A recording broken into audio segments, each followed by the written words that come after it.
कामना से मेरी आराधना करना? कामना क्या है? तुमको बड़ा भाई कामना क्या है ये बताओ। तुम किस कामना से, किस कार्य के लिए तुम मेरी आराधना कर रहे हो? सुयशा कहती है, बाबा मेरा पति नंदीश्वर आपके साथ हर पल हर घड़ी साथ रहता है, बस एक कृपा कर दो। क्या कृपा ये कर दीजिए कि मेरे पति को आपके शिवालय में स्थान दे दीजिए। शंकर भगवान ने कहा, इतनी सी बात? नंदी मैं तुझे वर देता हूं, जहां शंकर का शिवलिंग होगा उसके सामने नंदी जरूर होगा, ये मेरा वर तुझे। श्रावण के महीने में चढ़ाया गया जल कभी खाली नहीं जाता, जी याद रखना।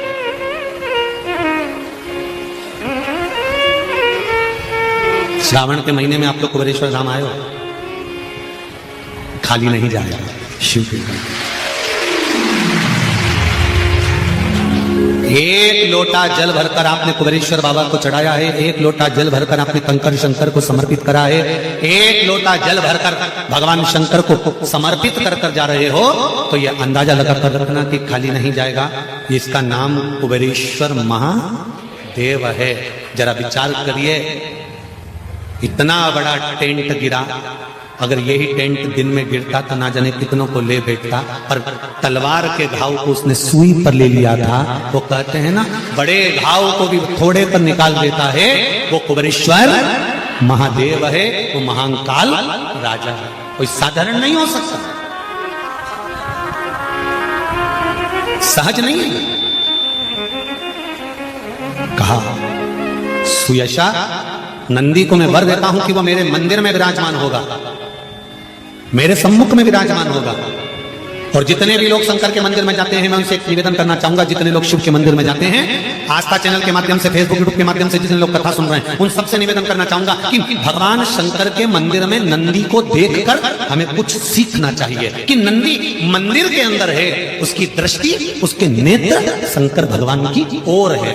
तो मंदिर जाने वालों को नंदी सीख देता है कि जब भी मंदिर में आओ, मेरे जैसे आना, जैसे मैं शंकर को देखता हूं उसी को देखकर जाना, संसार को नहीं।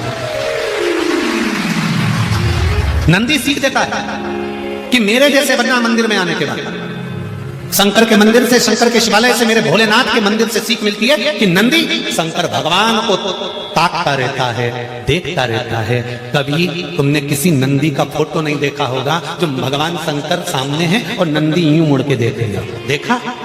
पर तुम जितने नंदी की बहनों बैठी हो ना, और जितने नंदी के भाई लोग बैठे हैं, ये जब जब शंकर के मंदिर जाए और भगवान की अभिषेक चल रहा है, ये जल चढ़ा रही है, इतने में कोई आवाज लगा देना, नमामि शंशान निर्वाण रूपम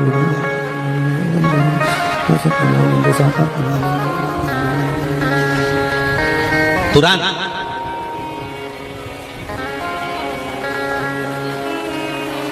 और अगर नंदी ऐसा करता तो, शंकर भगवान के मंदिर में जो नंदी है वो ऐसा करता तो, तुम जल चढ़ाने आई और तुमने घंटी बजाई, और बजाते से नंदी पीछे पलट के देख, नंदी की एकाग्र चित्ता, नंदी की एकाग्र दृष्टि सिद्ध कर देती है कि महादेव तुमको प्राप्त जरूर होगा, ये निश्चित है। ये नंदी की एकाग्र चित्ता करती है, नंदी की एकाग्र दृष्टि करती है कि शिव मिलेगा, ये निश्चित है। शंकर प्राप्त होंगे, ये निश्चित है। शिव मिलेंगे, ये निश्चित है। शंकर मिलेंगे, ये निश्चित है। प्राप्त होंगे, ये निश्चित है।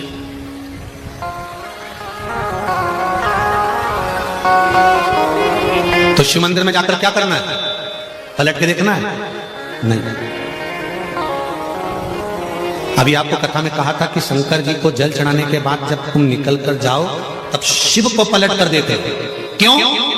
हो सकता है पूजन करते समय जल चढ़ाते समय, आराधना करते समय, दिया लगाते समय, भगवान को भोग लगाते समय हमको थोड़ा सा अहंकार आ गया हो कि मैं आती हूँ, पोछा लगाती हूँ, कितनी गंदगी करके रखते हैं सब, वो तो मैं नहीं आऊँ तो पोछा ही नहीं लगे, मैंने साफ करा, मैंने दिया उठाकर रखा, मैंने बेलपत्री उठाकर रखी, मैंने ये कार्य किया। नहीं, तुमने यह कार्य नहीं करा।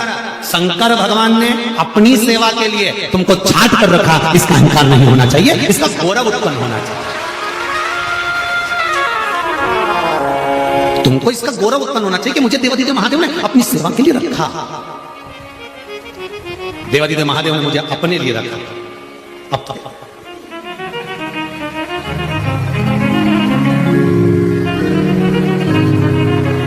महाराज नंदी से सीख लो। जितने लोग बाहर खड़े हैं, पानी आ रहा है, आपसे निवेदन है टीन शेड में चले जाओ। जो शेड बना हुआ है टीन का, कथा ही तो सुनना है आपको, आराम से आप वहां बैठ कर सुनिए, गीले मत होइए। और जो लोग बैठे हैं वो अपने आनंद के साथ बैठे, टीन शेड में जाकर बैठ जाए, गीले मत होइए। हर हर महा शंभो शरणे पड़ी माधो घड़ी रे घड़ी दुख काटो दया करी निदर्शन आपो। अरे कर ले प्रभु से प्यार फिर पछताएगा, झूठा है संसार धोखा। शिव भक्ति की ओर अग्रसर हो, शंकर भगवान के चरणारविंद की ओर अग्रसर हो जाओ। सुयशा के कहने पर भगवान देव आदिदेव महादेव ने नंदीश्वर को वर प्रदान कर दिया। हे नंदी, मैं तुझे वर प्रदान करता हूं कि जिस स्थान पर मैं विराजमान होऊंगा नंदी, उस स्थान पर तू भी मेरे सम्मुख में विराजमान रहेगा, तू मेरे सम्मुख में रहेगा। हर हर महादेव, तू मेरे सम्मुख में रहेगा, तू मेरे सामने रहेगा। और जीजियों, शंकर भगवान से, ये शिव मंदिर से और नंदी के दर्शन से ये हमें सीख लेना चाहिए कि भगवान के मंदिर में जब जाओ तो भगवान से मतलब रखो। भगवान के मंदिर में जाओ तब शंकर भगवान के ऊपर दृष्टि रखो, भगवान से नैन मिलाने का प्रयास करो, संसार के लोगों से नहीं। क्योंकि हम मंदिर तो जाते हैं पर हमारा मन भटक जाता है। सुयशा भगवान देवादिदेव महादेव की भक्ति में लगती है और नंदीश्वर को भगवान शंकर के शिवालय में, शंकर भगवान के मंदिर में स्थापित करवा देती है। वो धर्मपत्नी सुयशा, धर्मपत्नी सुयशा। आप में से कितने लोग हैं जो घर में से जल लेकर जाते हैं शंकर भगवान को चढ़ाने? सभी लोग ले जाते हो।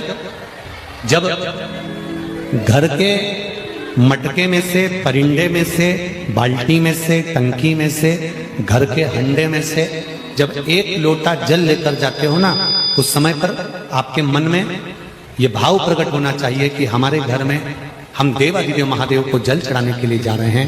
हे शिव शंकर, अगर घर में पितृदोष है, कालसर्प दोष है, वास्तु दोष है, या मेरे घर के अंदर कोई भी दोष है, एक लोटा जल जब मैं आप पर समर्पित करूं तो मेरे देवादिदेव महादेव हमारे घर के सारे रोग, दोष, बीमारी, कष्ट को दूर कर देना और तेरे चरणारविंद का जल देकर हमारे घर को पवित्र कर दे। तेरे चरणों का जल हमको प्राप्त हो जाए, जिससे हमारा जीवन सार्थक हो जाए। घर से जल लेकर जाओ तो ये कहकर जाओ कि हमारे कुछ दोष होंगे पूर्व के, कुछ पाप कर्म होंगे पूर्व के, वो तेरे दरवाजे पर जल चढ़ाने से मिट जाएंगे। जब वहां से आओ तो थोड़ा सा जल लाते हो, साथ में थोड़ा सा जल कलश में 2 बूंद 4 बूंद जो भी तुम लेकर आते हो वो लाकर घर में छींटते हुए प्रवेश करो। क्यों? क्योंकि हमारे घर का कोई दोष होगा, बाबा को जल चढ़ाने से वो मिट जाएगा और बाबा के चरणारविंद का जल लाकर घर में छींटने से लक्ष्मी और वैभव बढ़ जाएगा। ये उसकी कृपा से है, ये उसकी दया से है, ये उसकी करुणा से है। महाराज, श्रावण का महीना चल रहा है। सावन के महीने में कार्तिकेय महाराज की धर्म पत्नी देवसेना और वल्ली देवी, कौन कौन है? जम के बोलो जरा। देवसेना और वल्ली।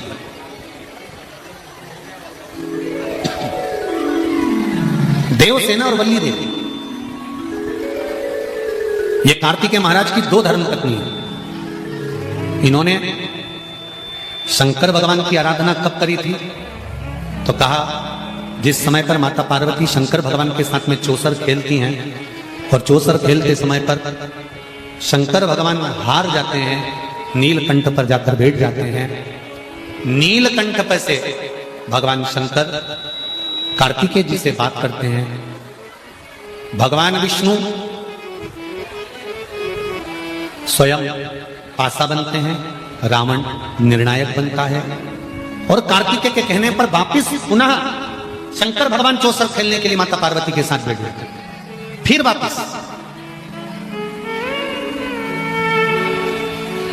और शंकर भगवान जब माता पार्वती के साथ चौसर खेलने वापिस बैठते हैं, पुनः विराजमान जब हो जाते हैं, फिर बैठ जाते हैं। तब पार्वती मैया जब हारती हैं तो पार्वती जी के मन को यह लगता है कि हारने का कारण क्या है। आज हमारे भी संपूर्ण मध्य प्रदेश के चुनावों का निर्णय आना है। किसी की हार होगी और किसी की जीत होगी, पर जो जीत गए उनसे निवेदन है तुम्हारे भीतर यह अहंकार नहीं आना चाहिए कि हमें जीत मिल गई, और जो हार गए उनके भीतर यह भाव प्रकट नहीं होना चाहिए कि आंख में आंसू भर जाएं या विचार करा जाए कि क्यों हारे। हारने का कारण ढूंढना है कि कारण क्या है कि जो हमारी हार हुई उसका कारण क्या है, उसका कारण क्या है। अभी पहले कथा में भी कहा आप आए नहीं और सुबह हो गई, मेरी पूजा धरी रह गई। कारण क्या था, क्यों नहीं आए? हम शंकर जी के मंदिर जाते हैं, हम जल चढ़ाते हैं, हम पशुपति व्रत करते हैं, हम शंकर भगवान को बेलपत्र समर्पित करते हैं, हम शंकर भगवान को चावल का दाना समर्पित करते हैं, हम शंकर भगवान की आराधना करते हैं। इसके बाद भी शंकर भगवान हमारी क्यों नहीं सुन रहा? और जैसा तुम करते हो वैसा की वैसे तुमने अपने रिश्तेदार को बताया, वैसा की वैसे पशु प्रतिव्रत तुमने दूसरे को बताया, वैसा की वैसे नियम तुमने दूसरे को बताया और दूसरे ने करा और उसका हो गया, और तुमने करा नहीं हुआ, उसका कारण क्या? जीतने की कतार पर थे, हार गए, कारण क्या? क्या कमी रह गई? क्या हो गया ऐसा? क्यों नहीं जीते? हमको अपने भीतर की कमी को छांटना है, हमको अपने भीतर के कुछ कमियां होंगी उसको सम्मुख में प्रकट करना। अब जरा विचार करना है, पूरे भारत की भूमि पर भगवान शंकर के पुत्र श्री गणेश जी महाराज की पूजन होती है, बोलो सही है कि गलत है? पूरे विश्व में भगवान श्री गणेश जी महाराज की पूजन होती है, पर कहीं तुमने सुना कि कार्तिकेय जी की कहीं पूजन हो रही है? अरे बोलो जम के। हाँ, शंकर भगवान का कहीं परिवार है, शिवलिंग रखा है, पार्वती जी बैठी है, गणेश जी बैठे हैं, कार्तिकेय जी बैठे हैं, तो कार्तिकेय जी की पूजन हो गई। पर वैसे कार्तिकेय जी के पूजन का कहीं वर्णन मिला हो कि कार्तिकेय जी की पूजन यहाँ, हाँ दक्षिण में भले कार्तिकेय जी की पूजन अयप्पा स्वामी के नाम से हो जाती है, पर और कहीं तुमने सुना कि मध्य प्रदेश में यहाँ कार्तिकेय जी की पूजन हो रही है, या उत्तराखंड में, या यूपी में कहीं, या गुजरात में कहीं, या हिमाचल हरियाणा पंजाब कहीं कार्तिकेय का स्मरण? नहीं नहीं नहीं। क्यों? कमी क्या रह गई थी कार्तिकेय में? क्या कमी थी कार्तिकेय में कि कार्तिकेय बाबा की पूजन होती नहीं कहीं? कारण क्या है? देवसेना और वल्ली देवी कार्तिकेय जी